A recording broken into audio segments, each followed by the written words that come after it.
Kini kita ke Jawa Timur, di mana 4 orang terdakwa kasus gagal ginjal akut di Jawa Timur dijatuhi vonis 2 tahun penjara.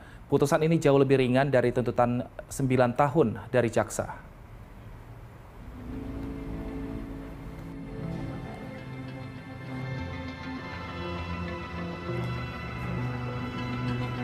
Majelis Hakim Pengadilan Negeri Kota Kediri menjatuhkan hukuman 2 tahun penjara kepada 4 petinggi PT Afifarma yang terbukti memproduksi obat yang menyebabkan sejumlah anak mengalami gagal ginjal dan menyebabkan kematian.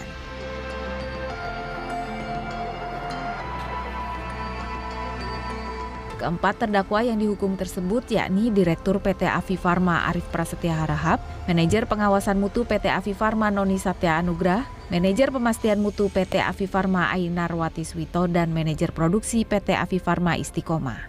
Ketua Majelis Hakim Budi Haryanto menjelaskan keempat terdakwa tersebut melanggar perkara atas peredaran obat yang tidak memenuhi mutu, kualitas, dan manfaat yang telah ditentukan melalui Permenkes. Para terdakwa bersalah melanggar beberapa pasal dalam Undang-Undang Kesehatan dan Perlindungan Konsumen dan pasal 359 KUHP. Putusan Majelis Hakim itu lebih rendah dari tuntutan jaksa yang sebelumnya menuntut mereka 9 tahun penjara. Jaksa mempertimbangkan untuk mengajukan banding atas putusan hakim tersebut. Jauh dari tuntutan kita banding, tapi kita masih ada upaya mungkin sama juga. Sementara itu, penasehat hukum terdakwa mengatakan keputusan hakim sangat janggal karena seharusnya hakim mempertimbangkan bahwa kejahatan yang dilakukan para terdakwa bukan atas nama pribadi, melainkan atas nama korporasi. Pada intinya untuk putusan ini kami menghormati putusan Majelis Hakim. Sudah kami sampaikan juga kepada para terdakwa tadi. Untuk putusan ini para terdakwa menyikapi untuk berpikir-pikir terlebih dahulu karena kita masih punya kesempatan 7 hari untuk mengajukan upaya hukum banding.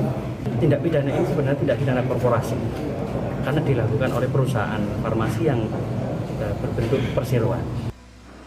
PT Afifarma Pharmaceutical Industry sendiri terbukti melakukan peredaran obat yang tidak memenuhi standar, syarat keamanan, khasiat, kemanfaatan, dan mutu yang telah diatur dalam Peraturan Menteri Kesehatan, sehingga menyebabkan sejumlah anak yang mengkonsumsi mengalami gagal ginjal hingga menyebabkan meninggal dunia.